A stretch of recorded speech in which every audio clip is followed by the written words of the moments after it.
One of the best matches of the Attitude Era. Triple H does the pedigree on Cactus Jack into the thumbtacks. It looked so vicious. Because it was. Yeah, it was. Yeah. A particular thing I remember was just I got to go see how Debbie Harry is reacting to this. It might be my most favorite 24 hours in wrestling ever. We're in Madison Square Garden. It's the Royal Rumble, baby. 2000. Welcome to Tales from the Attitude Era. It's Rob here, as always. So excited to be here with Tommy Blacha, the head writer of WWE at the time of this here show that we're reviewing. This here show. Yeah. It's the Royal And what a show it was. Yes. Oh, boy. It's January 23rd, 2000 at Madison Square Garden. 2000 is a big year for WWE. And this was a huge show. And the Garden, I feel the Garden, whenever there's a show at the Garden itself is a character. It has that signature roof. Can't mistake it for any other venue. Without a doubt. And there's an aura. Yeah. And the way it's constructed, there's no big like ramp to come in. So there's no big, a lot of times the pay-per-views, especially then, were like so great because like, oh, let's see what they're going to put up, and they put up all kinds of like madness. But Madison Square Garden still has that tight feel and the walkway. So they decorated it like a street fight. So it was all, you know what I mean? Like, and even in the Rumble where the participants have to like kind of bump into each other as they go in and out. So it almost has like a weird club feel, even though it's a huge arena. There's something about it that's like very, very cool. And then very New York. And I agree completely. You can just kind of tell immediately, oh, that's Madison Square Garden. And I don't know if it's me too, from just watching the old WWF superstars or all the stuff with Gorilla Monsoon, like Madison Square Garden with the old tube cameras. That leaks through every time you're there. I don't know if it's for you too, but I just kind of see, just that one shot of like the roof and everything. And when you're there, you're just like, oh, it is the Garden. Because I've thought about it. You don't really it's not really like a more spectacular design than any other arena or whatever, but there's just something about it. And it's not like so old and rickety, but there's just like, maybe it just kind of gets into your soul. It's something, it's very special though. Yeah. It's before the renovation. So, cause there was a huge renovation in the mid-aughts. And because of that, it has the iconic hard camera entrance. Typically, the entrance is always to the side of the hard camera, like typically the left side, sometimes the right side. But at the Garden, it would be opposite the hard cam, which is very unusual for the current WWE setup. So it was in that sense, another unique thing. There would be a shorter entrance, because of that. And what I loved is the way it was set up is that like if you got there early enough, I remember because I went to SummerSlam 98, I believe. Highway to Hell was the one at the Garden. And that entranceway, like when you get there early enough to get from one side of the floors to the other, you could actually, they would let you cut through the entranceway because that was the only way to get through, if it's early enough in the show where you're, before it starts. So I just have vivid memories of that where you could never do that now. They would never allow you to be on the set essentially just to get to your seat. No, and I remember going to house shows there too, and there's just like this classic, some like old guy like in his like Madison Square Garden kind of like outfit blazer, and then some weird like some kids would be, and he'd be like, "Yeah, come on." Yes, I was that kid. Like, all right, all right. I see a moon pine. Come on, like a lot of that. It was a lot of great people watching because they went into the crowd a lot, so there were a lot of great moments where security's holding people back, and these security guards, like 80% of them are named Tony. They look fantastic. They don't make security guards like this anymore. Oh my God! In fact, I had an incredibly special moment watching it. It was a house show. I was thinking it wasn't the curtain call show, but it was around that time. It was a house show, and there was a cage match, and it was Shawn Michaels and this kid, probably 20, man with Down syndrome, was just like just freaking out for Shawn Michaels, and he would burst through and he would have his sign, and then there was a security guard kept getting him, and then you could just see he'd sit there and talk to him. It's like, hey, you can't go down there because these people, they got a view. And then like Shawn Michaels, something would happen, and the kid would like burst through and like have his sign, and he was crying, he was kind of emotional, and the Tony, like you said, like would just kind of like bring him back, and we were just watching that, and he would bring him back, and he'd be like, and you could just see him saying like, all right, buddy, I know you like it, but you can't, these people got to see too. And the kid was like this, and it was just like, it was almost like, oh, that's like, it was just so endearing. It was, we all were like watching that, and it was something else. Tony. Yeah, love the Tonys at the Garden. And they really sold this place out. And you could tell, we'll get to it when you watch the tables match, they actually wrestle to the hard camera, which is another thing they would never do. And you'll notice nowadays when you go to a live event taping, the hard cameras, they basically block out that whole section. Yes. And even then they did too. Right. But it was just like Madison Square Garden was But here, different. The hard camera section, there's maybe like 5 seats around the camera that are blocked off. And they packed as many people as they could into that venue for that night. The official attendance is 19,231. When also it was a hot ticket, I remember getting, it's funny, we talked about this before, I got tickets for Max Weinberg and his family and young Jay Weinberg. They make a brief appearance on camera during the hardcore match with Cactus Jack and Triple H. They fight to that side and you see Max going like, hey, Jay, look, they're right here. That's funny. So and Jay Weinberg drew me like a thing, like a little, he's such a little kid, like a thing like, thanks for the WWF tickets with a little wrestling ring and stuff. And then there was like Blondie was there sitting down there and just like, it was just such a hot ticket. The WWF was spearheaded into the mainstream, and this New York show specifically was like, it was weird because even from working at Conan and Saturday Night Live, people, they were all talking about it. Could you get me tickets or whatever? It was like, you could just tell it's like, it's arrived. It's big mainstream coming out party. This show. Yeah. And also the other thing about the Garden and New York fans in general is this is, the internet exists right now in 2000, but it's not as huge. It's still more niche than you think it would be in 2000. And especially with like wrestling gossip and wrestling news sites, the gossip didn't spread as quickly as it does today. But in New York, I feel they were ahead of it, or we were ahead of it. I feel like I just remember in the Daily News, the local newspaper, there would be a dirt sheet column once a week that would kind of give you all the latest news. So I feel like New York fans are a little smarter. They're a little ahead of like what's going on. So they're like a little more rabid about their fandom too. Without a doubt. And then if you examine WWF in particular and New York, going back to like, Bruno Sammartino, WWF. It's very New York. It's very like, it's almost like it's home base, deal. So yeah, without a doubt. Yeah, exactly. I do feel like, and that's why the Garden is so special to me. Even when I go see a concert there, I mark out a little bit. I just have such memories of going to WWE house shows. When I was 8, like just going up the escalator to get to your seats. Cause the actual venue is on the 10th floor or something of the Garden. Yeah. So there's all these little rituals that you have to do to get in the venue, and each one just reminds me of how excited I was being. Like there's even this point on the Brooklyn Bridge that reminds me of going to the Garden because I would never ride into the city unless I was going to a show like that, like a friend's dad would drive us or something. And so yeah, huge nostalgia for me personally with the Garden.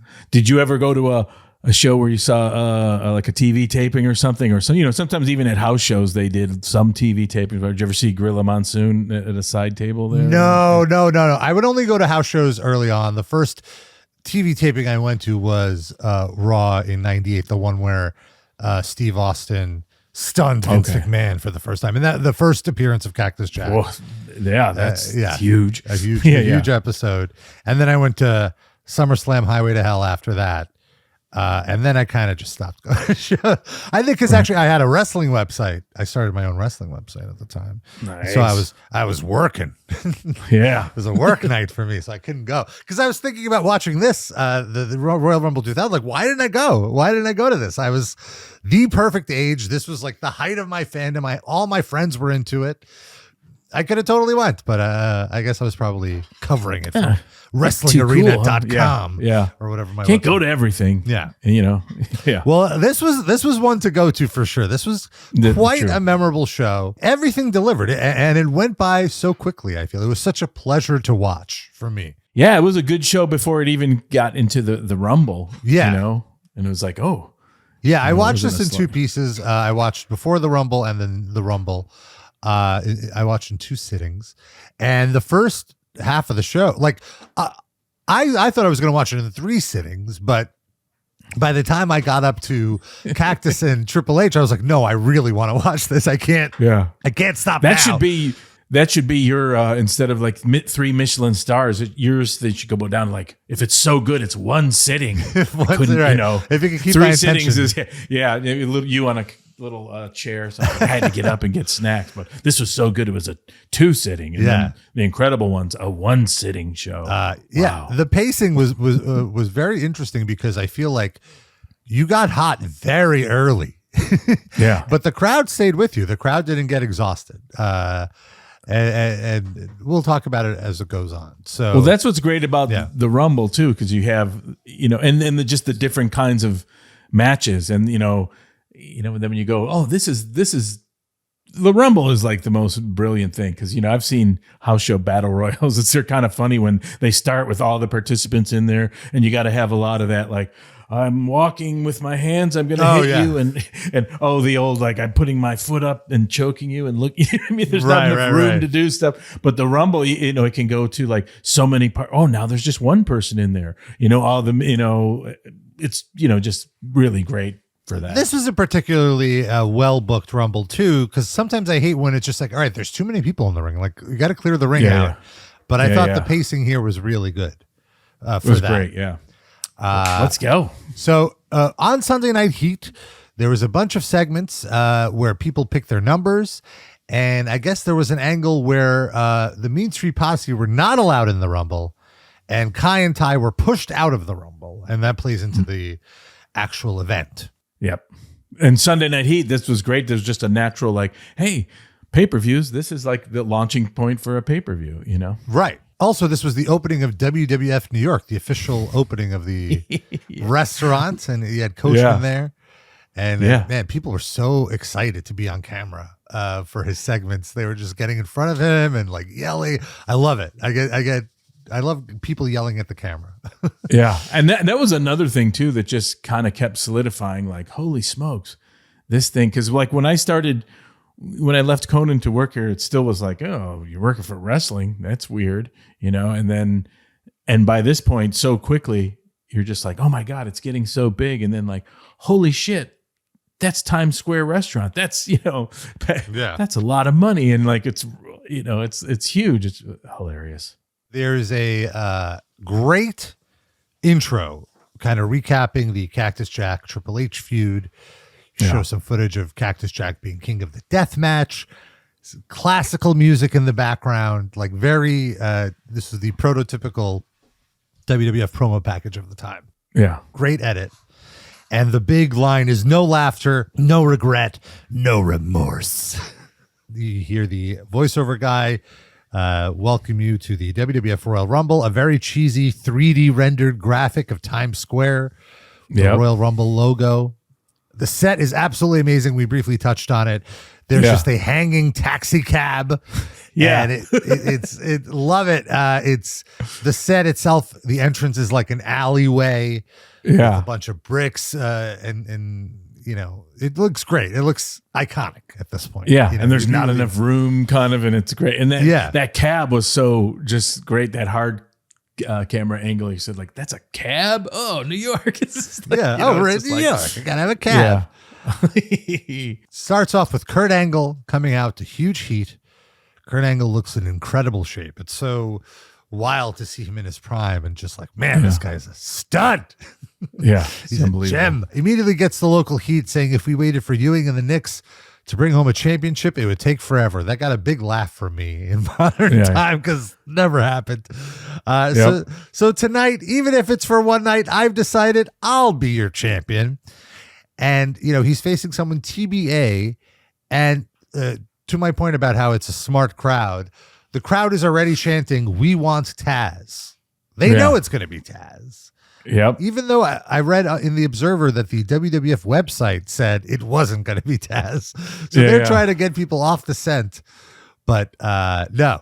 Angle said this is going to be something you can tell your grandkids about. And then you hear the heartbeat monitor and the Taz intro, his iconic intro. I just loved hearing the Think too. From the Red Hook section of Brooklyn, it's Taz.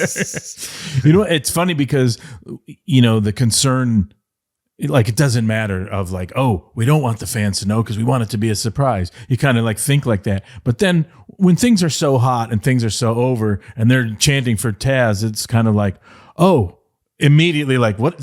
Nothing matters. That didn't matter. Yeah. Trying to get him off the scent or whatever. It's just so hot. It's like, fuck it. And there it is. Whether it's a surprise or not, just evaporates. Who cares? Because it's so hot and it's blowing up, and they're chanting Taz like, oh well. Yeah, and how could you possibly have debuted him any better? Obviously you want to debut him in the Northeast because he's the coming in as the former ECW World Champion. He was the top guy in ECW. ECW is primarily Northeast, even though they're national at this point. Well, they're underground national, like I've said before. They very much influenced the whole Attitude Era. So they're, Well, I mean, just right. So even if everybody in the arena didn't know who Taz was, enough people would know to start chanting that the person next would be like, oh, yeah, Taz, yeah. It's the osmosis effect. Like we talked about with Jericho's entrance too. Like how many people knew? 25, 30%. And then the other ones, what are they excited? I'm excited too. What is this? Yeah. And he looks awesome. The intro is awesome. And Angle, this match was longer than I remembered. In my head, it was like a 3-second match. Like he puts him in the Taz mission immediately, but it was more of a 3-minute match even. Yeah. Which is still short. It's short, but yeah. Like they did go back and forth, but it almost doesn't matter. Like the crowd is so hyped that they got this little surprise. Taz, of course, coming in. WWE doesn't refer to him as the human suplex machine, but that was his gimmick previously. So he does a lot of suplexes. Suplex from the second rope. He does a T-bone suplex. Over the head belly to back suplex. All this stuff. And JR names them all too. So while they didn't say human suplex machine, right. They're he's a master of I believe he did put it over in other ways. A master of suplexes. Yeah. And even Lowe's like, this is more suplexes than I've ever seen. Yeah. I love how he does that thing where it's kind of like it's kind of cryptic. Well, this guy's obviously got a background. Well, you know what I mean? He doesn't say he's from here, but he leaks it in. There was a little miscommunication on the German suplex. It looked like Angle jumped up before Taz released him, but then he just drops him on his head. Yeah. And eventually Taz gets the Taz mission, which is not yet named. It's a finisher. JR doesn't even give it the official, like the BJJ name or whatever, like the Tachahatame or whatever it's called. Yeah. I like that King immediately is like, this is a choke. Is this legal? You're not allowed to choke someone. And Ross is saying it's akin to a sleeper hold. Right. Basically, Kurt Angle gets knocked out. He does not tap out, gets knocked out, gets the full stretcher job to get across how vicious this finisher is. And Lawler says if it is a choke and if he was knocked out, he still wasn't pinned or submitted. So technically still undefeated. Yeah. Which is great heel heat. Which is great. I love that because it's just that, crybaby heel thing of like, well, I'm not. And yeah, it was great. And I was so happy that it happened. And I was kind of like surprised in a way that Vince would go for, like, okay, he's going to come in and Taz's going to be over and boom, And it's interesting because, you've been building up Angle for, these last 3 months now. And in a way, he kind of jobbed out to Taz, but still looks super strong. Like he doesn't lose anything from the way he was treated. I wouldn't use that phraseology. I'd say he did the honors. Did the honors. Okay. Yeah. And it all made sense because it's like, moving forward is not going to get buried, obviously. Right. And there's that caveat of like, well, that was a choke. You know what I mean? And he didn't know who he was facing. How could he prepare? All those storylines. Yeah. And it actually in terms of enhancing his particular heel persona, it was great because he can be like, no, you don't get it. This guy's a thug and he choked me and you don't understand. And this is on and on. And you could just see like, oh yeah, there's plenty of stuff to move forward. And he's just going to come out as a crybaby. Perfect. And Taz is kind of made here too. He's this really tough guy. He took out this Olympic gold medalist. And what's ironic too is that a year or two prior, after Angle won the Olympics, I guess this would have been in '97, he went to ECW. I don't know if you know the story. Paul Heyman invited him to ECW because he was pushing Taz as the ultimate fighter kind of character, right, this shoot fighter. And he wanted to set up a match with Taz and Kurt Angle. And he wanted... Oh, I didn't know this. Yeah, he wanted Taz to eventually choke out Kurt Angle because he was bringing in like Paul Varlins, who was in the UFC, like these actual shoot fighter guys just to do the honors to Taz. So he wanted to set up Kurt Angle. And Kurt Angle was interested, and he's like a good Christian man. He's a very religious guy. And he shows up, and the night that he was visiting was the night that Raven and Sandman did their crucifixion angle. And so Sandman is crucified by Raven. Right. Kurt is so disgusted that he says that that he's not interested in ECW, and if they ever show any footage of him in ECW, he will sue Paul Heyman. So that match obviously never happened, but then all these years later, here it happens in WWE as if Paul Heyman booked it himself. Yeah. Who knows? Mm-hmm. No. Yeah. And also just, it was so hot. What a great way to be like, hey, New York, here's something unexpected. Even though people knew that, Taz was going to be there, it still was a shocking 3-minute match and Angle submits, gets knocked out or whatever, but Taz gets his hand raised. Now, where does this fit in your clean finish smart mark? It's a clean finish. There was no run in. There was no. I mean, there was a debate. Was it a choke? It was a sleeper. Yeah, I don't think it's a choke. Or really, like, what's wrong with a choke? A choke should be legal in wrestling. Why not? Yeah. We have a backstage promo with Terry and the Hardys. The Hardys are, of course, facing the Dudleys in the first tag team tables match. Terry says that we're going to tear the roof off this place, and Jeff interrupts her and says, no, it's too violent. You can't come out there. You have to stay back here. And Matt Hardy takes the mic and says, they're going to put the Dudleys through a table or die trying, which I thought was a great line. You get an exterior shot. You see the Empire State Building. You see the old Madison Square Garden marquee and a promotion for 1-800-COLLECT. Nice little nostalgic shot. The Dudleys come out. They take the mic. They try to do a PG version of their ECW promos where they would rile up the crowd. They want to make it clear that they're the heels tonight. So they ask the crowd, how do you cheer pretty boys like the Hardys and boo a respectable man like John Rocker, who, for those of you that might be too young to know, John Rocker was a pitcher on the Atlanta Braves. And when the Braves were facing their longtime rival, the Mets, Rocker said something along the lines of he wouldn't want to take the train to the Met game because he would be sitting next to some crackhead AIDS baby or something like that. Like, he said a lot of stuff, and I think he dished on some just foreign immigrant in his hate speech. Yes, and full on mostly, but it was mostly New York hate speech. Yes, which and both teams were great, right? And, and he was he's a big lunkhead pitcher. Yeah. He's a good big dude. Yeah. So perfect. Devon says you should, if you were smart, you would elect John Rocker as mayor of this stinking city. I didn't know he had political aspirations, but all right. Yeah. The first spot with the table, you go to a table spot right away where there's a table in the middle of the ring, and Bubba is throwing Jeff over his shoulder into the table, and Matt shuffles the table away, but the way he chucks it, it goes up, so the leg of the table almost impales Jeff in his head. It looked crazy. Yeah. This match in general was pretty insane. Yeah. Dangerous stuff. But, Very, you know, yeah. Yeah. And it's interesting that there were two hard,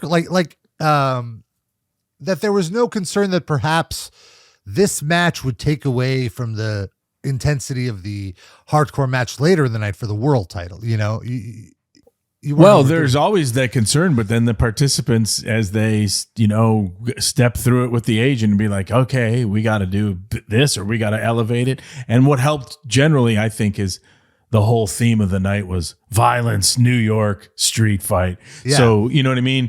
If it were just another pay-per-view, you kind of would, that would maybe affect it more. But this was just rabid New York. It's New York. Yeah. More violence, more clutter, more, you know. So you would say that the agent of this match and the agent of the Foley match got together to make sure there were no repeat spots happening? Maybe. You could see that it maybe happened.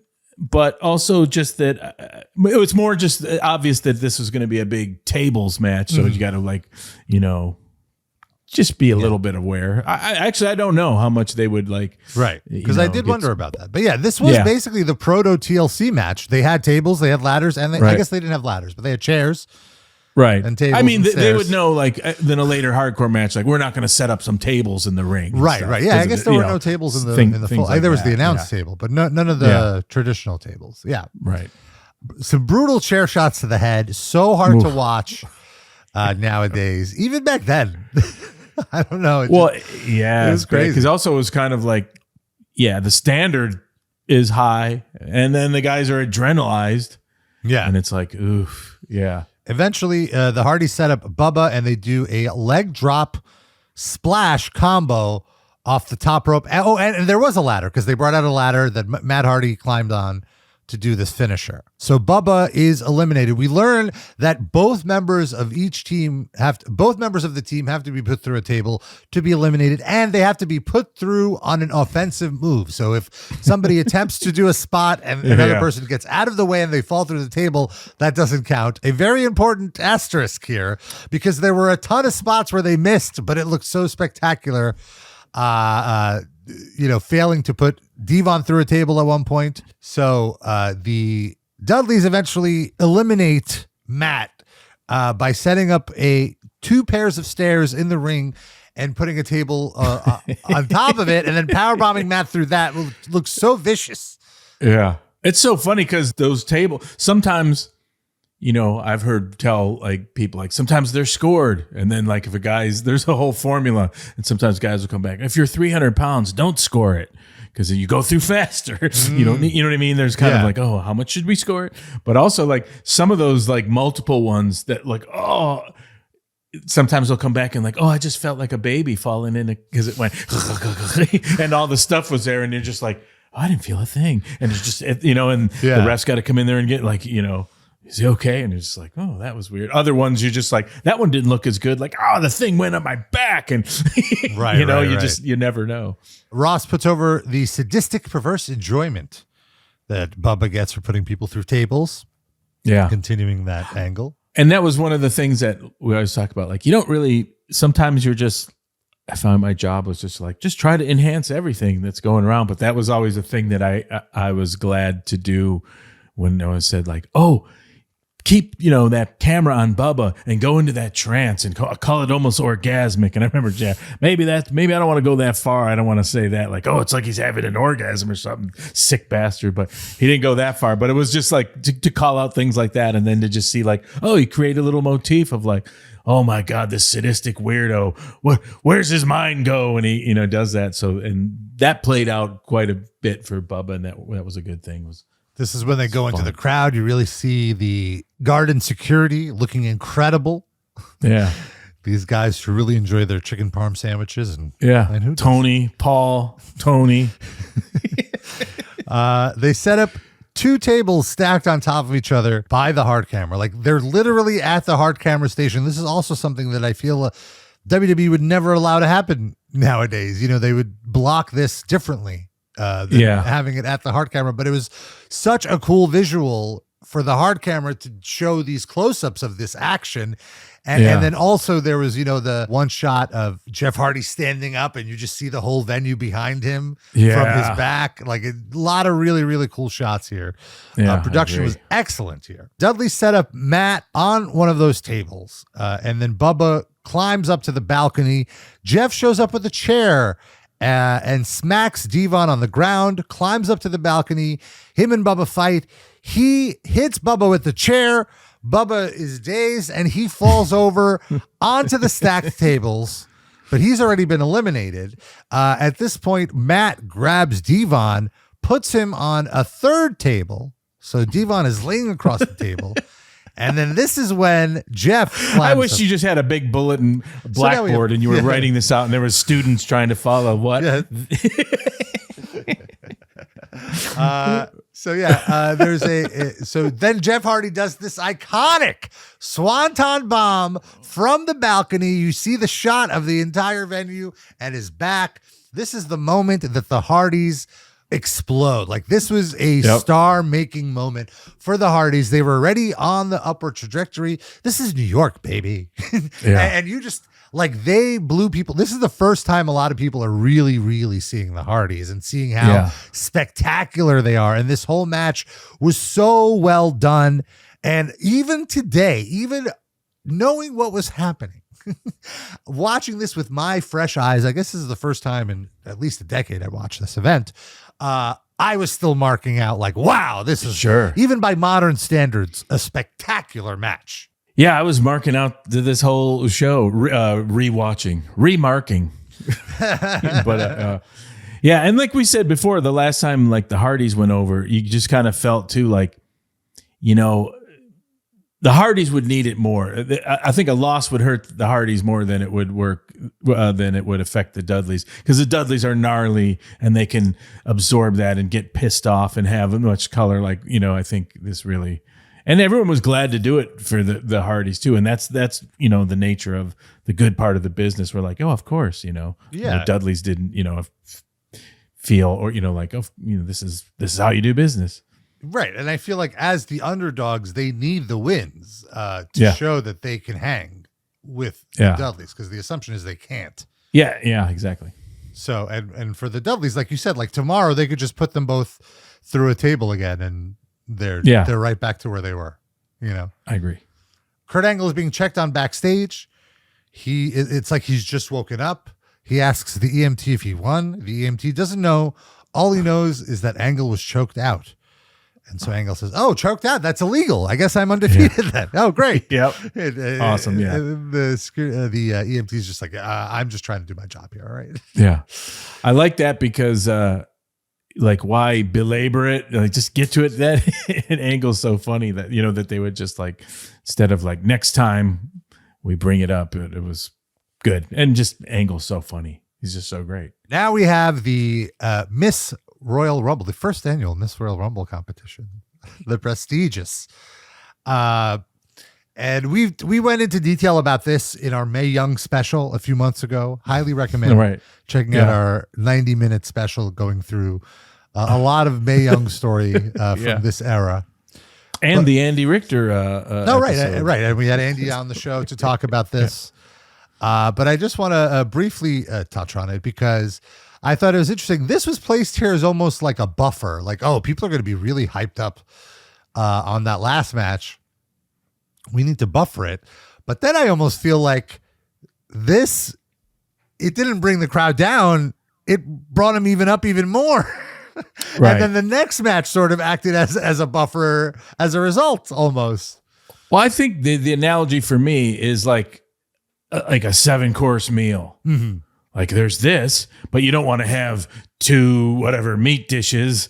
You want to separate things, and this is exciting, and this is light, and this is, you know what I mean? Yeah. So don't really look at one being like, you know, they're all kind of equal participants in their own way. That was always my kind of analogy, because you're like, how do you compare this to the Angle Taz thing? One way, you know what I mean? Right.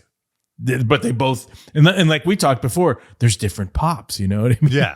You know, and And so, interestingly, in the Observer, it mentioned that this was originally advertised as the judges being Edge and Freddie Blassie. Do you remember this?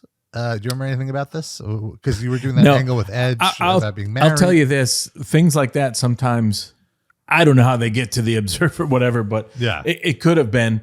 But this is what I loved about, like, I always try to say this, like, sometimes the speed of stuff and it's so fast, like, oh, we'll have some judges. Who can we get? I don't know. And then like someone goes, oh, Valentine, we should, do a thing with him because he's an old friend. Okay. And then he's there. You don't really, you know what I mean? Not everything's so planned. And then like, hey, Andy Richter. Yeah, I'll call Andy Richter. He's on TV. Did you just pull people that were backstage to be judges, or how did you decide on Johnny Valiant? Not exactly. It was more like, so that's what I said. So much stuff going on. And I'm sure some old agent or someone, Vince said, like, oh, he's an old friend of, WWF. Bring him in to do a thing. Okay. And you get the okay. And then Valiant's there. And then someone like, oh, like, I know Andy Richter will do it. He's on TV. And I go, oh, call him up. You know what I mean? It was that simple. So you got a guy, whatever. We got Ford. We got enough. Oh, it was going to be Edge. Nah, forget that. You know what I mean? It's not really that much thought. Like, where's our list of judges? And no, it's just like, someone knew. Oh, he's going to be here. Blassie couldn't make it, but he couldn't get on a plane. He's not feeling it. Or we put that out there. It was a suggestion. It got leaked out. It didn't really get up to wherever, we were making the decision, whatever. So it's a lot more haphazard, put it that way. Did you interact at all with Blassie or Valiant or? No, just to introduce myself and, it's like, oh, I'm, a big fan and, just hellos and that's it. It's a little surreal to see Valiant, in the Attitude Era. Yeah. But then I thought about it, like, he really isn't that far removed from it. He was actively on TV in WWE 15 years prior as a manager almost. It'd be like, and then I thought about it like, well, 15 years ago would have been like, 2010. Jesus. Yeah. And it's like, so that would be like MVP or something. Like it wouldn't even be that big of a deal now, but and even beyond that, it's like, it is such a different era in terms of that. But then when these old cats come by, you realize, like, even with the agents and Vince and whoever and so many people, like, oh, he's had a couple decades with the WWF. So, you know what I mean? And in New York. So there's a lot of like that homecoming aspect after. So these guys come, it's one thing to do the spot on TV, but they're just kind of like, hey, nice to see you. You go to Houston and like, oh, there's Ernie Ladd, and oh, Lanza's gonna be talking with Ernie Ladd for a while, and then you kind of like, holy fuck, the shit that they've shared through the years or whatever. So it's a lot of like, it's like old ball players coming, back or whatever. So the only other thing, I have a few notes, but Lawler's the MC. He kicks Fink out of the ring. He says, "These aren't your type. They're not inflatable." Such a great line. Not your type of not your type of woman. They're not inflatable. Yeah. I was so impressed how Lawler, like, for some people, just emceeing this segment would have taken all of their energy out of them. Right. But like Lawler was just getting started. Lawler had another 2 hours on the mic after this, and he was incredible in this. Yeah.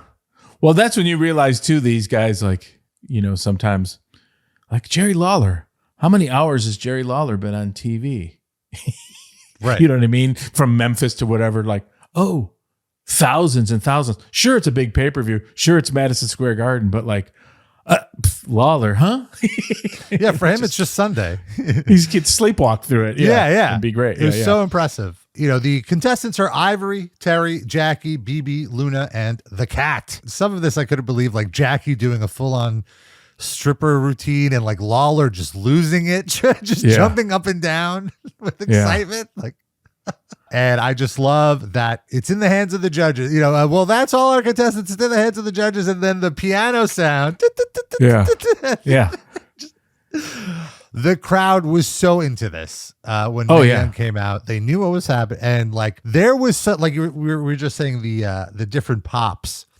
Like when she takes off her top, there's such a roar of gasping, like a oh, like, oh my god, like and everyone in the crowd just can't believe what they're seeing, to the point that, like I said, it's like Now they're amped up in a different way, like not from hardcore action, but from just this insane angle. Like, I went out purposely by the hard camera out into the crowd and to see those reactions, because it was like that, like you said, it was like this, and it was a lot of people that weren't regular wrestling folks. Like I said, there's Blondie and whoever. So there's people like, oh God, this is insane. Oh my God, this is outrageous. Oh, this is outrageous. And then when the gimmick happened, they were stunned. There was this whole, and the pop was different. It was like people were like, oh, what am I seeing? Is that, I don't, oh no. Like, it was like confusion. I don't want to see this. and just stunned would be the word. You just see people like, this is going, and then when that's kind of settled, they kind of really like, you could see just regular people like, my God, I've never seen anything like this show. And then, well, hold on, here's, we got this coming up. Yeah, incredible.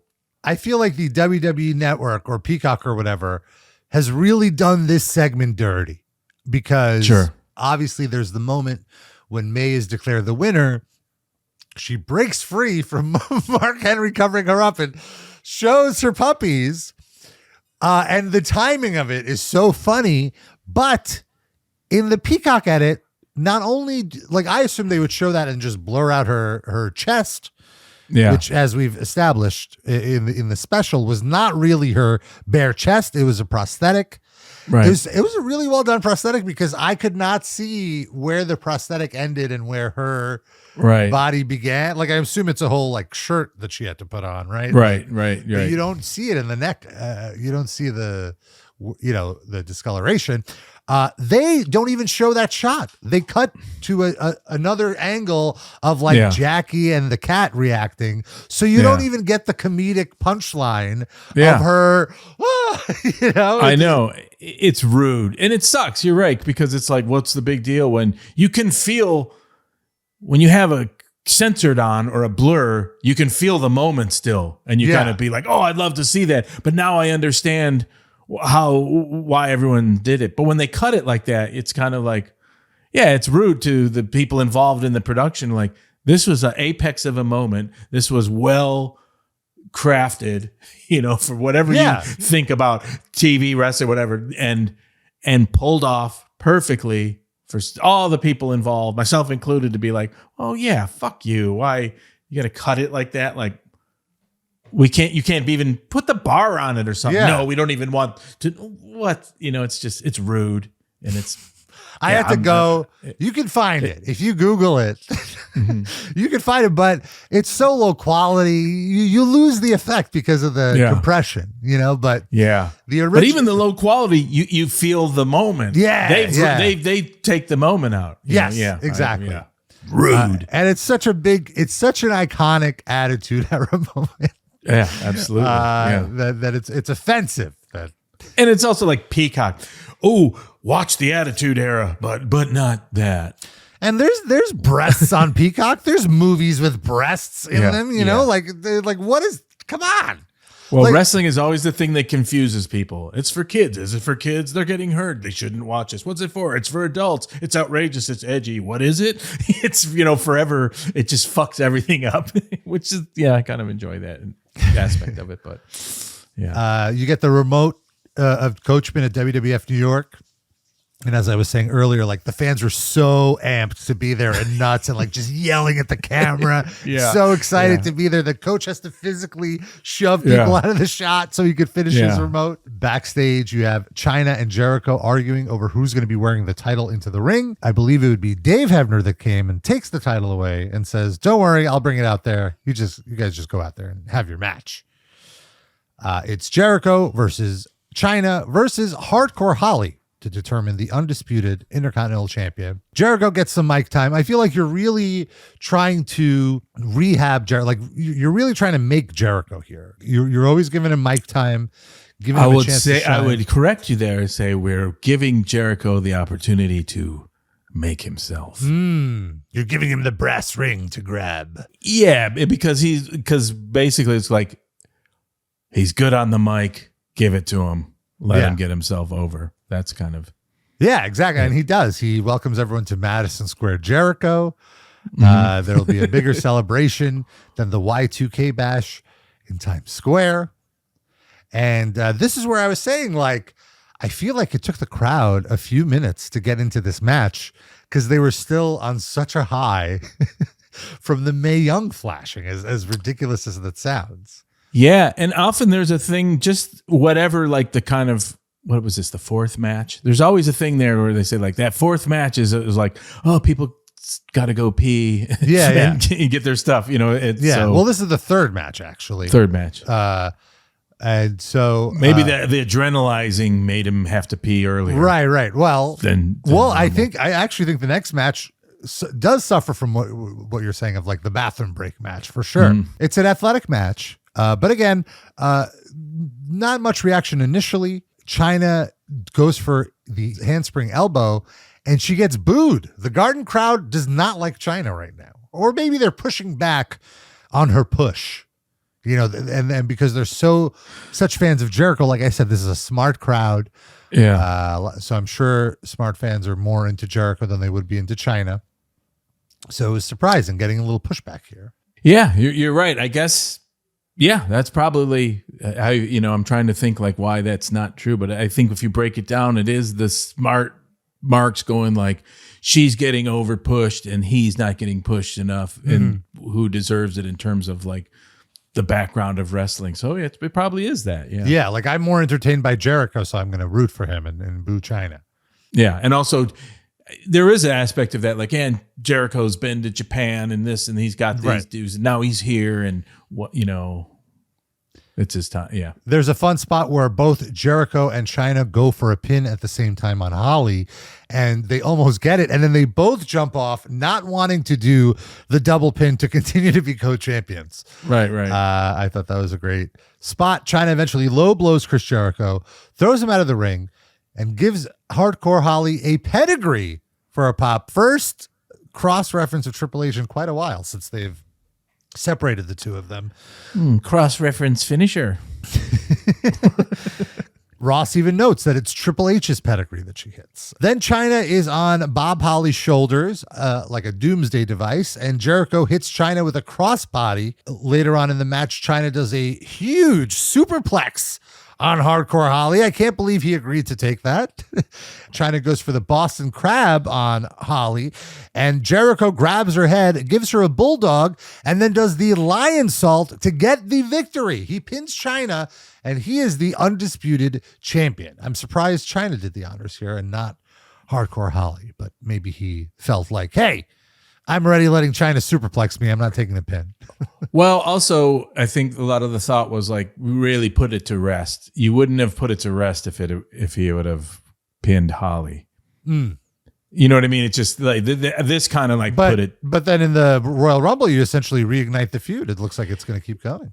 Yeah, maybe that, but maybe just for that night, that's kind of just like just a good spot. Yeah. I don't know. You know what I mean? To me, I didn't think. Well, first of all, it's a work, so you put it to rest. If you say you put it to rest, you do put it to rest. You know what I mean? So, right. Beyond that, but it kind of made sense to have, as everyone in the Rumble tries to thread in whatever storyline. So it just made sense to, if there even something like that was going to happen. And also, if he got the title, sure, he's going to, do a little business with her in the Rumble. They kept backstage for a promo with The Rock. And I think he was caught a little bit off guard because you could see in the first second of the promo, he spits the gum out of his mouth. He's like, oh shit, we're on. Yeah. Gotta hurry up. We're live, pal. Yeah. But it doesn't stop him. Finally, the crowd is completely behind him. Michael Cole asks, is there anyone in the Rumble you're worried about? And The Rock completely deadpans. He's worried about two guys, Crash Holly and Headbanger Mosh. If I can get past those two, The Rock will be fine. Which I thought, great line. Yeah. Cole says, shouldn't you be worried about the Big Show? And then Rock goes, shouldn't you fix yourself a cup of shut-up juice? Yeah. Woo! Rock can wipe a monkey's ass with what you think. So he's going to throw out Big Show. He's going to throw out 29 other men and go to WrestleMania if you smell what The Rock is cooking. Great promo. The Rock is just untouchable in this moment, I feel. Clearly the top guy. Acolytes versus Outlaws for the tag team titles. This is where I felt that moment of like, all right, if I'm in the venue, I'm going to take my piss, get my food, get my beer, whatever. Also, it's like, this is a really tough spot for these guys to be in because, we're only about an hour into the show, but it's kind of getting late in the sense of like, people are getting almost fatigued. They want to see the world title. They want to see the Rumble. They don't want to see this match right now. Nothing against these guys. It's just, it's a tough spot to be in. Certainly. Yeah. And it was a little bit of a flat match. Yeah. Admittedly, There's an amazing shot right at the beginning when they show the graphic that it's for the WWF tag team titles. They have a hard camera in the taxi cab. You see a perspective from inside the cab. Showing the logo. It looks so cool. Yeah. They're having so much fun with the production here. I really liked it. Acolytes start strong with the advantage. Farouk at one point knocks down Road Dogg and then mocks his dance. You got to see Farouk's got some moves. It gets a little messy. So far, we've had all clean finishes, I want to mention. Before this clean finish, Smart Mark was very satisfied up until this point. All four in the ring. Bradshaw and Billy Gunn knock the ref down. The ref, by the way, is the owner of the bar that both of these teams destroyed, Tim White. They knock down the ref on the outside. Inside the ring, Bradshaw rolls back in the ring. Him and Farouk give the Road Dogg the double team powerbomb finisher. This is when X-Pac runs down, tries to interfere. He hits Bradshaw, but then Farouk catches him in a spine buster. Farouk follows Road Dogg out of the ring. Bradshaw stumbles. Billy Gunn runs in the ring, gives him the Faymaster, gets the pin. They run off. I guess I'm happy it was a quick match. Yeah. They didn't overstay their welcome, but the finish left much to be desired. Yeah, it was a flat match. Yeah. But everything went up. You needed a little down. And sometimes it's worth it. My goodness, when you see Ron Simmons do those spine busters, it doesn't matter who he's doing it to. They're just gone. Yeah. Just like, it's like that spine buster was the biggest pop of the match, probably too. Like the crowd. Yeah. Huge to just ridiculous. And also that's starting to segue that thing of the Acolytes, because it was the bar fighting and what have you. And just kind of, it was like good to be like, they can just, that's what's great. They get involved when people pay them and they drink beer and they're just, those kind of ass kickers. As far as like, sometimes you're like, if you were to say, within the work to be like, or kayfabe to be like, well, what's their weakness? Like, well, they can get pinned. They'll never lose a fight. They'll beat people up, but maybe they can get pinned. So that makes sense. Right. Like they're such, they're so aggressive that if you're sneaky enough, you can get one over on them essentially. Yeah. But still you would run away from them if they were in the bar, always. Yeah. So then we have the street fight, the iconic street fight between Cactus Jack and Triple H. Goodness gracious. I think another great video package. When Triple H comes out, I feel like the set really shines because it's like he's showing up to a fight like in a movie, you know, and I like that both him and Stephanie have this look where they're not scared, but there's an intimidation. Like there's a trepidation, perhaps. Yeah. Of like trepidation. Yes. Like, oh no, like what am I getting? Why weren't you myself at the into? Production meeting? And trepidation. That's good. It's a good piece of business. Maybe, I don't know if this was the first time, but we get a water spit from Triple H. One of the early Triple H water spits. This is not a 50-50 match with the crowd. The crowd is fully behind Cactus Jack. Lots of Cactus Jack chants. New York knows who Cactus Jack is. There's no character development needed here. Yeah. Truth or Consequences, New Mexico? I think not. Long Island. Chair shot to the face early in the match, and then they immediately fight to the set. Cactus stacks some wooden pallets, and he's Cactus stacks? Cactus Jack Cactus stacks. Jack stacks wooden pallets. Is that your elementary school? Cactus Jack stacks wooden pallets. So, that's how we got the kids with speech impediments to get into. Right. Cactus Jack stacks wooden pallets. He suplexes Triple H onto the pallets, and the velocity from the suplex essentially cuts Triple H on his calf, and he's walking around. And you see him bleeding from the calf. This is the same area where he injured his knee not a month ago, facing Vince McMahon, right? Well, the calf, hyperextended or bent the wrong way. After the suplex, Cactus reverts into Mankind mode for a minute, squeals like a pig. Yeah. I love that. Yeah, that's right. Absolutely destroying Triple H. Then I remember I lost my shit when this happened in 2000. He pulls out a barbed wire bat.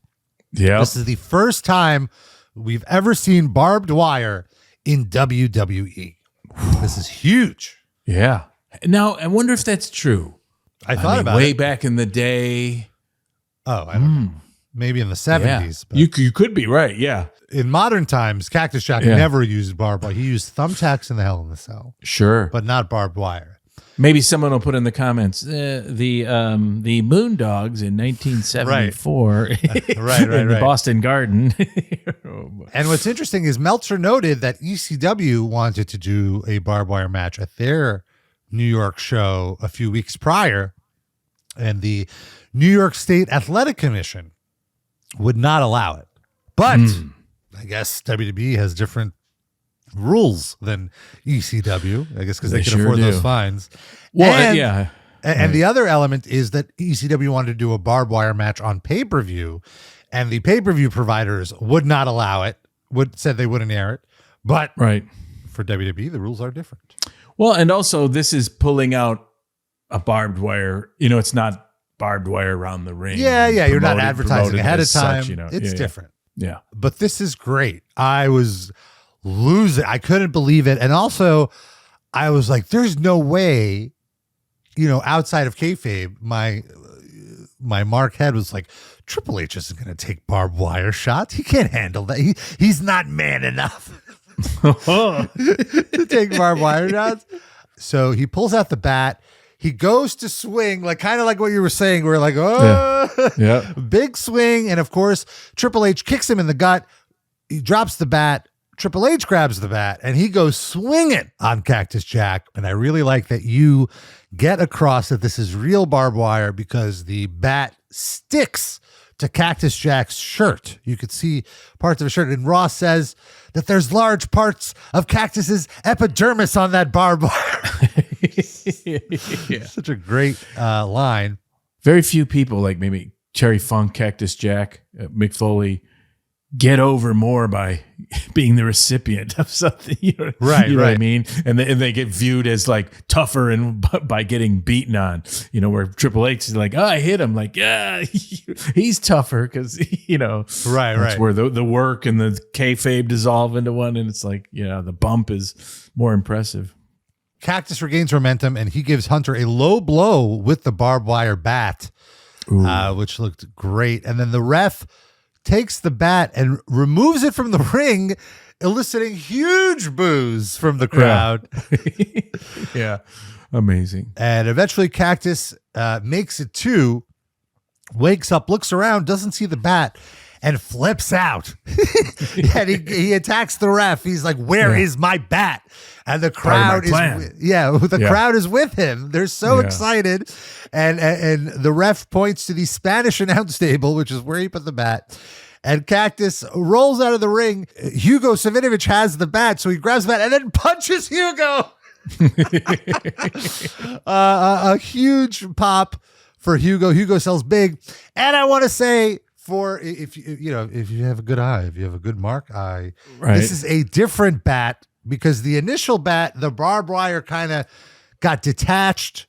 It wasn't as spiraled, it got a little loose, but then when Jesus Christ crown of thornies. Yeah, but then when when Hugo hands him the bat, suddenly it's perfect again. So I don't think Hugo was under the ring. Well, we know it's a second bat because then Now Cactus is doing spots where Hunter is taking the bat, and clearly Hunter did not want to take real barbed wire shots. And I have to say, Clean Flinch Smart Mark, I'm totally okay with this. I'm totally like, fine. Sure. It's an illusion. It's it doesn't matter either way.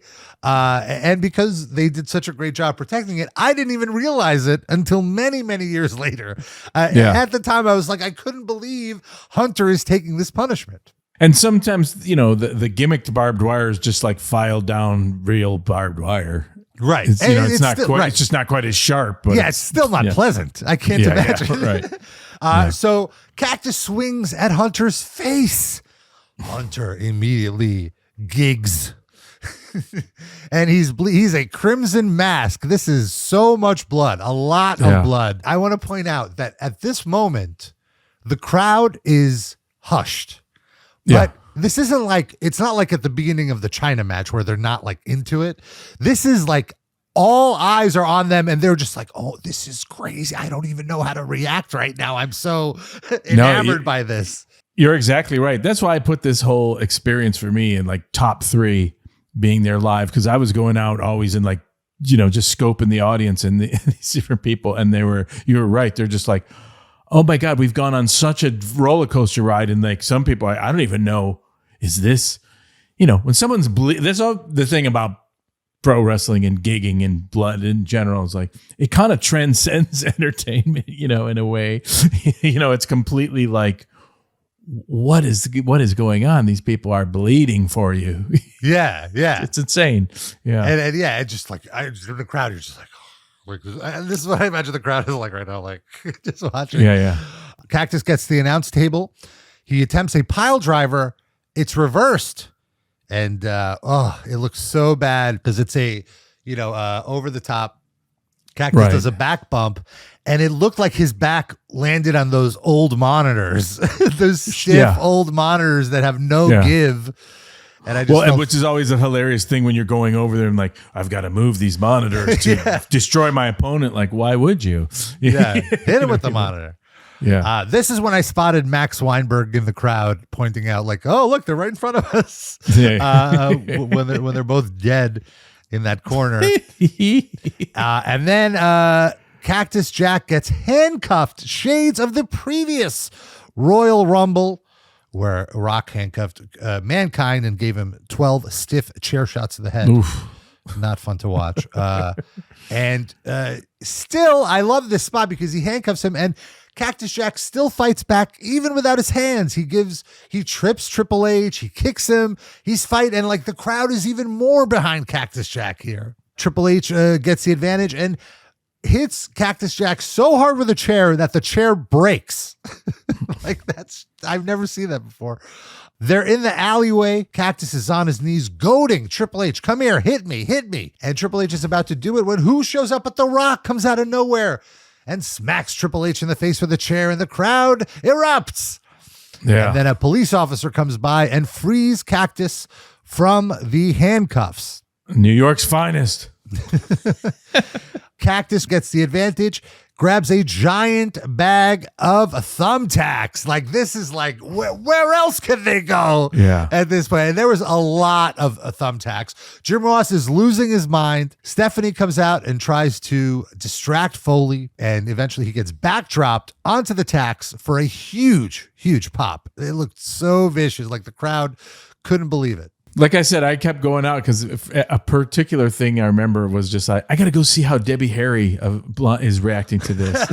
That was, you just look, and then, just her like excitement, and then just kind of like, oh, this is like, and also someone not knowing when the thumbtacks come out and everyone's popping everywhere, and people who are like not aware are like, what is they are? What is thumbtacks?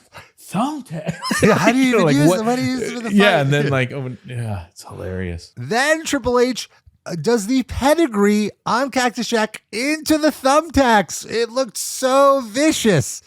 It goes for the was. Yeah, it was. Goes for the pin. The crowd assumes it's over. 1, 2, no, kick out. Yeah. Oh, I'm sorry. The first pedigree is not onto the tacks. The first pedigree is just regular 1-2 kick out. Then the second one is on the tax, and then it's over. And I thought this was the perfect finish because how could you expect Cactus Jack to kick out of that? Right. You know, like Right. he doesn't lose anything. And in fact, I feel it's so much stronger because the stretcher comes out again, but the stretcher is for Triple H. Triple H gets stretchered out while Cactus Jack can walk out. You know, so who got the worst end of this street fight? You know, you lost the battle, win the war kind of thing. And even there was even some a little melee after because Jack attacked Hunter on the stretcher, threw him back so he got the last laugh. He got the figurative victory, even though he doesn't leave as champion. I agree. And I think this match made Hunter into a main eventer. This was the match where it's like, this is the world champion. This guy isn't playing world champion. I agree. Completely. He is. Yeah. Because huge night for him. Yeah, huge night because you've been trying. WWF has been trying to make him a main eventer since the previous SummerSlam. And at that SummerSlam, he was supposed to win from Steve Austin. Austin didn't think Hunter was ready, wouldn't do the job to him, so they changed it into a triple threat with Foley. And you know, ever since then, they've been trying to make him. And this is the first time I feel where it's like, no, this is the guy. I agree. Yeah. So this was so good. This was so good. Like this is. After this, this is where I needed to stop because I was like, I need a break. This is just unreal. This is top of the line. One of the best matches of the Attitude Era. One of the best matches in Royal Rumble history, in WWF history. Maybe the best match the two of them ever had. I like this more than the Hell in the Cell they have the following month. Oh, I agree. Yeah. Yeah, and the New York thing and everything. Yes, you know, yes. That all plays a huge part in it. And then, okay, now start the Rumble. Yeah. Right. So before the Rumble, what a night. We're back at WWF New York, and Linda's interviewing. And this is the first time we see a McMahon that isn't Stephanie on camera since December, or since the whole turn. And she says she can't comment right now on Stephanie, preparing for her future role as the Secretary of Education, not being able to comment on current events. Mm-hmm. She's the CEO of WWF, and even though Triple H is champion, things will be handled the McMahon way.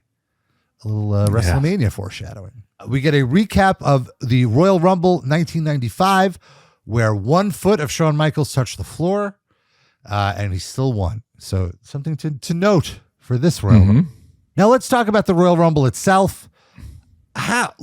What's going on? Is there a board backstage with like the number of what entrant is going when and what person is eliminated when? How is this communicated? Yes, there's a board and it's manned by Sergeant Slaughter and he runs it. No, of course not. Damn it. No. Oh, well, how is it done? How do people know when they come in? They're just told? No, everyone's at the gorilla position. We don't really, the Rumble isn't really booked. From my perspective, it's just kind of like suggestions are made and it's a big Pat Patterson thing and it's all the agents and they all, get together. There's not really like a board, so to speak, but it's kind of all word of mouth and gone through. And so were you involved in the booking? Like were you throwing ideas in or?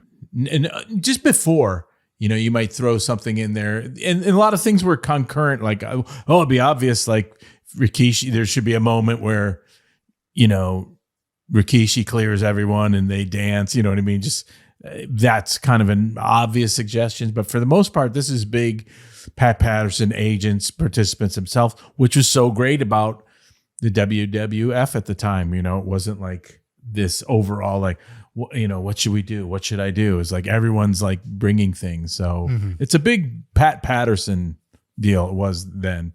He was like running through it. So, you kind of throw out things of like who's going to win or whatever, and you give suggestions, you talk about it. But for the most part, I'm excited to see what's, going to happen. I mean, I knew like, oh, yeah, there's going to be a dance moment. Exactly how it's going to play out, I don't know. But that was so impressive, with Rikishi and what have you. So it's number 1 is D'Lo. Number 2 is Grandmaster Sexay. And Lawler joking about he thought he would get a better spot. And we learned there's a new competitor every 90 seconds, whereas nowadays it's every 2 minutes. Mm-hmm. And there wasn't a consistency to it. It was anywhere between 90 and like 1 minute 50 kind of. There was still blood on the mat from the last match, which I feel never nowadays they'd wipe that mat. They'd put a new mat in. They're on top of that, but not very sanitary back then. Oh, Bill, yeah. I can't tell you the amount of house shows things I've seen and like, oh, that's blood. That blood's completely brown because it's from 4 weeks ago, and this it's from 2 hours ago, and yeah. JR is still putting over the last match, so what he saw in the last match, he'll remember for the rest of his career. Number 3 is Headbanger Mosh. At this point, Kai and Tai make their first appearance where they try to run in because they're upset they're not in the Rumble, and they get thrown out. Number 4 is Christian. Number 5 is Rikishi. Gets a big pop. And from this point on, it's like the Rikishi show. He eliminates Mosh. Yeah. Belly to belly eliminates Christian, eliminates D'Lo, and he turns around, and the only other competitor left is Grandmaster Sexay. And Sexay's like, whoa, we shouldn't fight. All of a sudden, number 6 comes out. It's Scotty 2 Hotty. And he's like, no, let's not fight. I just want to put Brian Christopher over a bit because that's so funny. He's like, whoa. Just all that pantomiming in his face, we dance, hey, he's taking his hand. That stuff, that it just worked great. And then by the time Scotty 2 Hotty comes out, it's like everyone knows and it's obvious. And then just this whole, it just worked so great. It was preposterous. Crowd wanted it. They were like, we know this is the Royal Rumble, but we need a dance right now. Yeah. And so they dance. Crowd is popping huge. They're chanting Rikishi to the beat of the song. And just as they start to chant, Rikishi double clotheslines Too Cool, and he eliminates the both of them.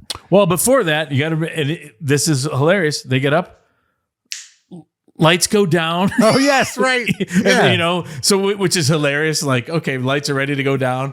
They dance. Everyone's crazy. Then he incorporates the double clothesline, throws them out, and then they're like stunned. What the heck? And then it's like, it's okay. All that pantomime. Yeah. I needed the belt. And they're like, of course. Their dynamics or whatever just all played out in this little, which, the Rumble, you could say sometimes it goes like, it's just like action.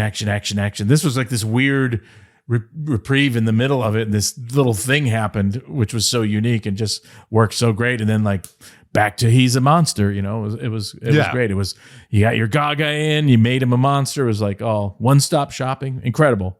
I like that they weren't mad at him. They immediately squashed her like, oh, it's every man for himself. What are we expecting? Yeah. We're the dumb ones for thinking you wouldn't eliminate us. Right. 7 is Steve Blackman. He comes in with a whole ball of energy. Crowd is chanting Blackman sucks, which I think means he's over.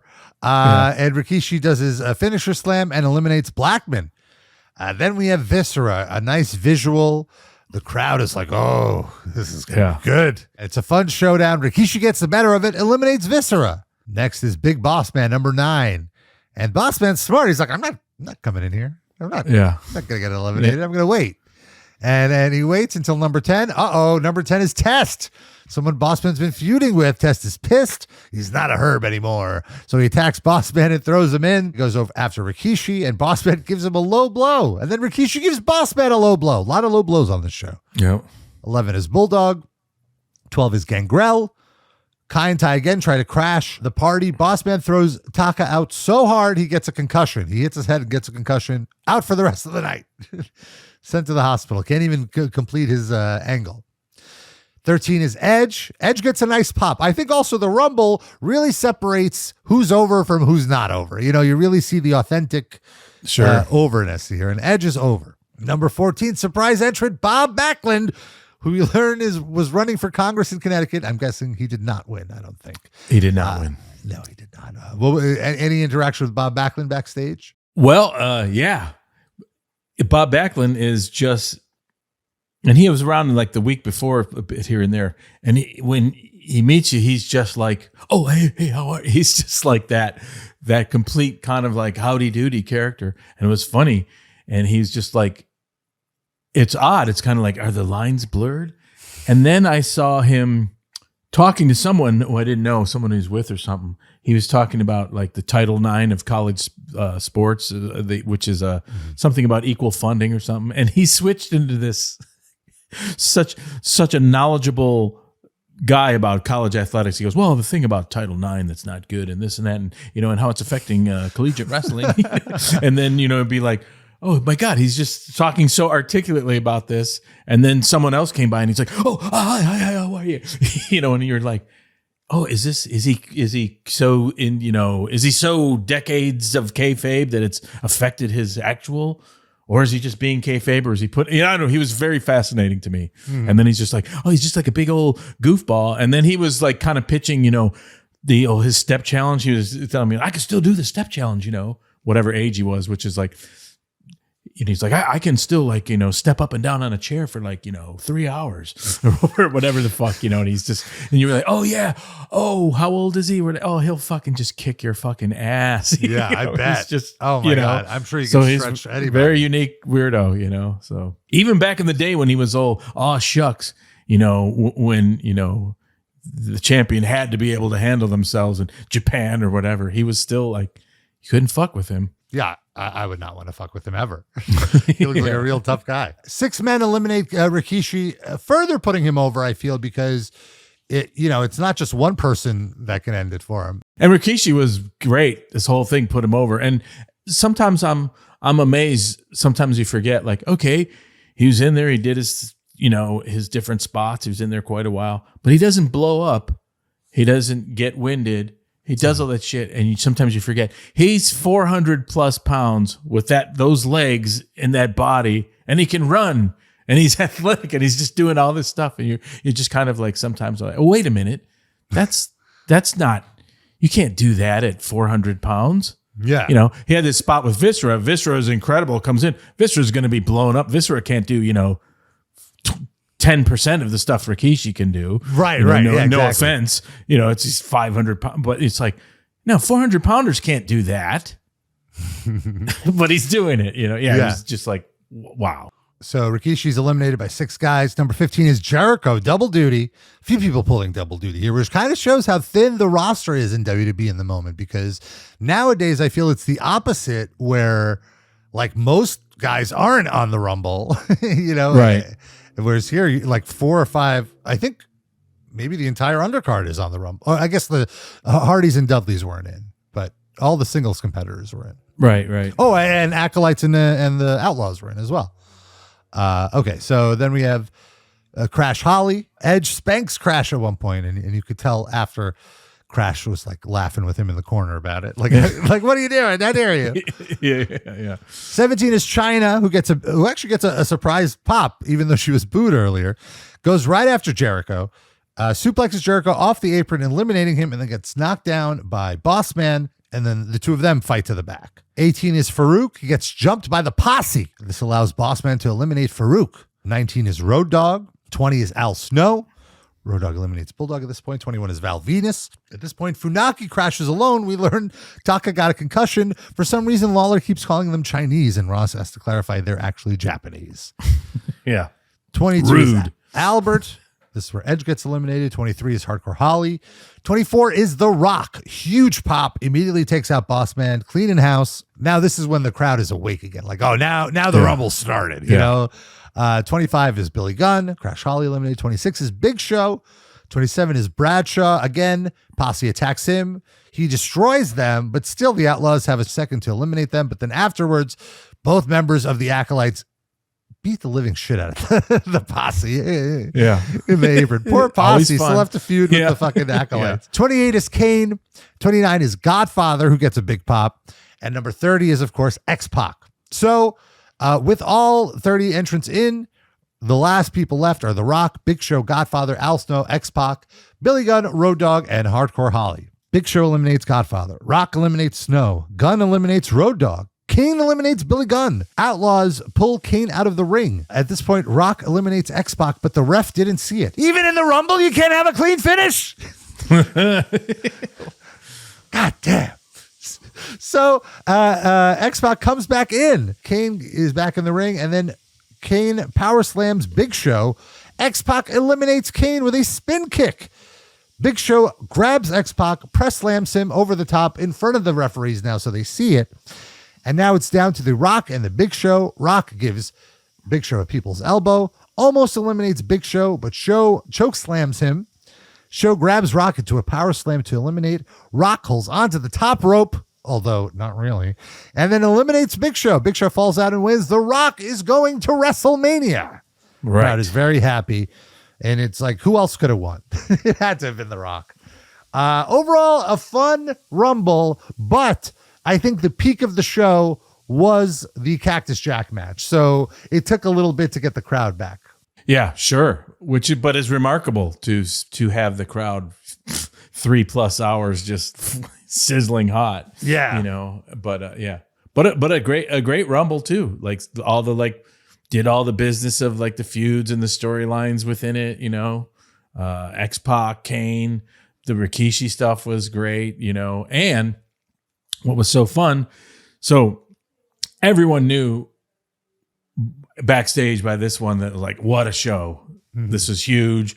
Holy smokes. And the controversial Rock's foot touching the ground, that was kind of like, people were kind of just saying in the truck, oh, his foot touched the ground. Was it obvious? Did they see it? Like, oh, no, whatever. Everything's fine. But then it was like, as Vince always said, like, oh, if we can ever get some controversial truth into a storyline, like, just do it. So It's kind of like, oh, we could do it next week. That could be a thing. Even though The Rock was a babyface, he's kind of a tweener. There's some talk about like, oh, would that like kind of like, if there was a real like, what's it called? Like a white meat baby face, you'd have to be like, I don't deserve it. I did touch the ground. I'd have to admit it. But The Rock wouldn't do that. So it was interesting to be like, oh, as we go on, we're going to have it's always great to have this controversial angle that comes out of truth somehow. And then it doesn't seem contrived because you're kind of like, oh, we have a camera and you know what I mean? It's good. Like, oh, that's the birth of a weird little angle that sometimes you can't really ever write. I mean, you can, but it's kind of like, it just, I don't know. I like when that happens. It's a cool thing for me. Yeah. It's interesting that they never showed the angle where you saw his feet during the Rumble. Right. You obviously wait until the next night on Raw or whatever to do it.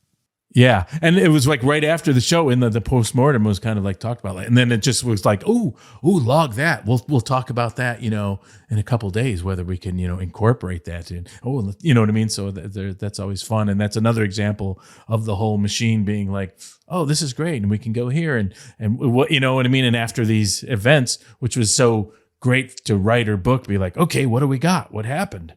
And let's move forward. And instead of just let's write everything. Because sometimes I feel that suffers. Like I would hate to work there now when you have there's big writers' rooms off to the side. And it didn't seem as like you got your finger on the pulse of what's happening. Because so much of the booking and the writing were like, what happened tonight?